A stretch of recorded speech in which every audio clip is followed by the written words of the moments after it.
en que se encuentran los que se dicen católicos, apostólicos y romanos. Esos son, entre comillas, palabras textuales. Entonces nosotros fuimos diciendo, y otras muchas cosas, bueno. Entonces, ¿qué es lo que pasó? Empezamos a tener muchos problemas en Santiago con la Iglesia, con el cardenal Silva Enríquez, sobre todo, que empezó a prohibirnos que predicáramos, que confesáramos, que dijéramos misa, todo, ¿no? Y nosotros, evidentemente, hacíamos todo lo que nosotros creíamos que era necesario hacer.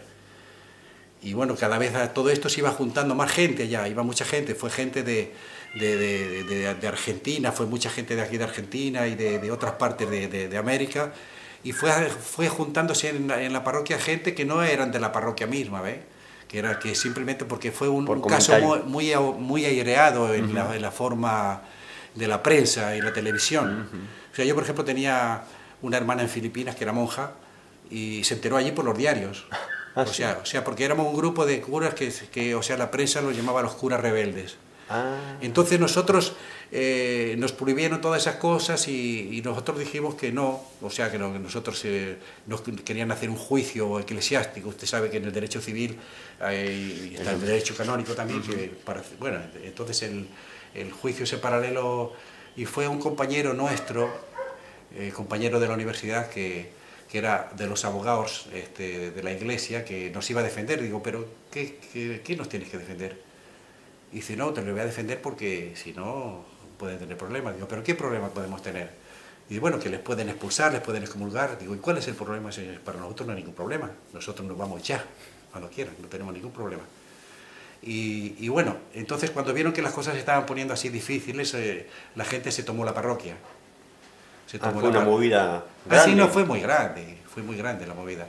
Entonces se tomaron la parroquia y... Mariano, perdón, sí. en esa fecha, ¿cuánto fue aproximadamente que fue un poco esa movida? Y mira, yo te estoy hablando de los primeros meses, eso empezó el 12 de junio exactamente del año 69. Entonces, espera que te siga contando un poco para que te hagas idea del proceso. Entonces fuimos, se tomaron la parroquia, fueron los carabineros todo el día y noche allí con la metralleta defendiendo la parroquia, y entonces dijimos nosotros, pues no merece la pena hacer esto, distraer las cosas de tal forma que se va a desvirtuar lo que realmente es importante. Y había una gente que ofreció un terreno muy grande que tenían ellos allá, y allá hacíamos las reuniones, allá hacíamos las misas y las cosas. Y ahí sí realmente iba muchísima más gente, y fue a llegar periodistas de todos lados, y allí se veían muchos fenómenos de ovnis encima de donde estábamos nosotros, el altar y todo, que cruzaban de un lado para otro, que hacían círculos. Y muchas otras cosas, que había videntes que iban allá también, que veían muchas cosas, veían la palma del Espíritu Santo, veían rayos de luz que salían de allá, o sea, fenómenos paranormales muy seguidos, permanentemente.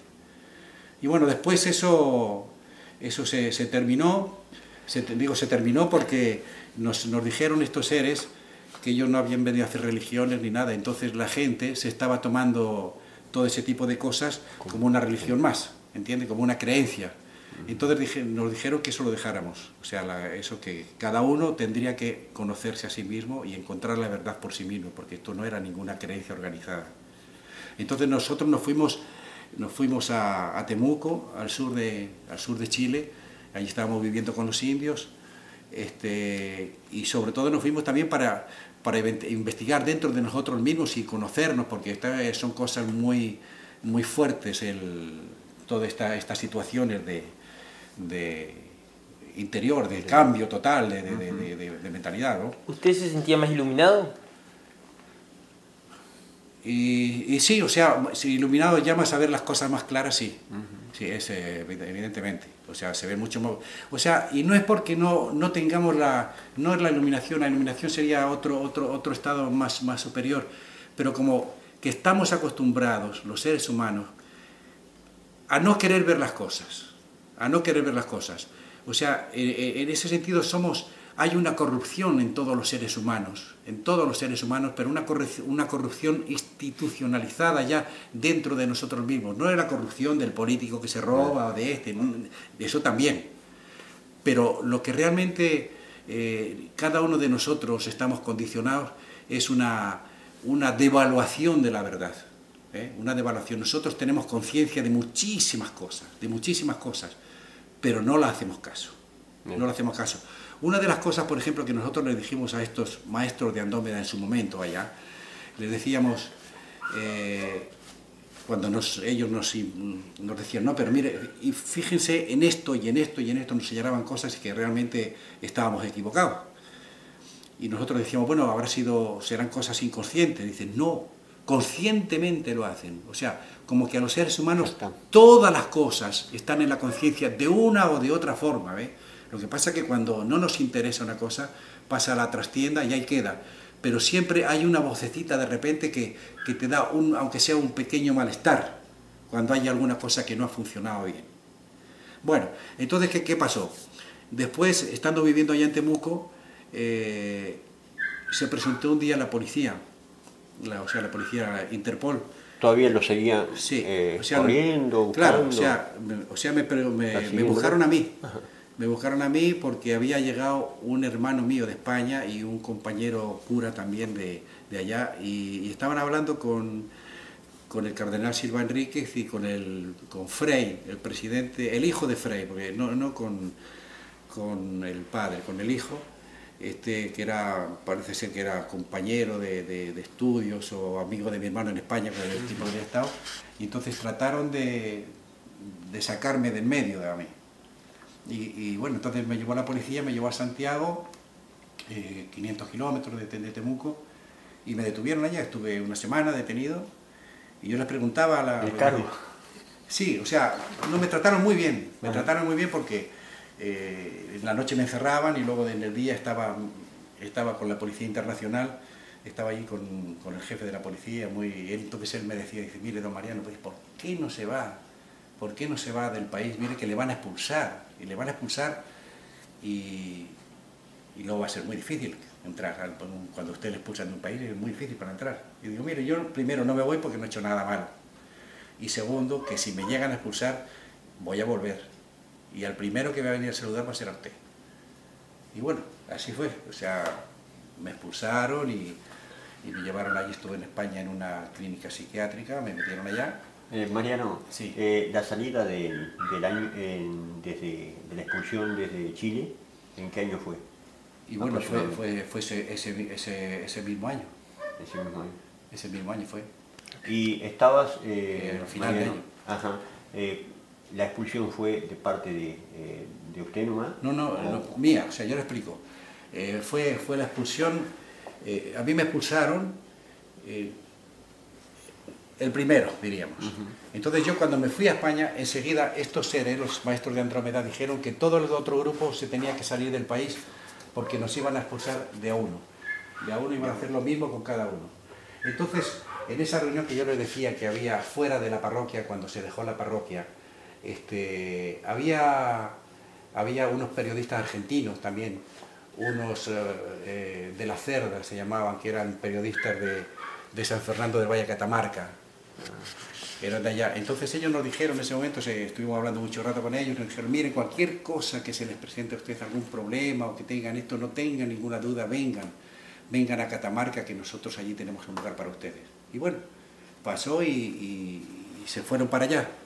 No yo porque yo estaba en España, ¿entiende? Entonces después en España estuve en 2 clínicas diferentes, querían que me hiciera el psicoanálisis y toda la cosa, y yo dije que como me había retirado el pasaporte y todo, le dije, mire, mientras no me sienta libre yo no voy a hacer ninguna cosa. O sea, en ese momento tuvo una persecución terrible.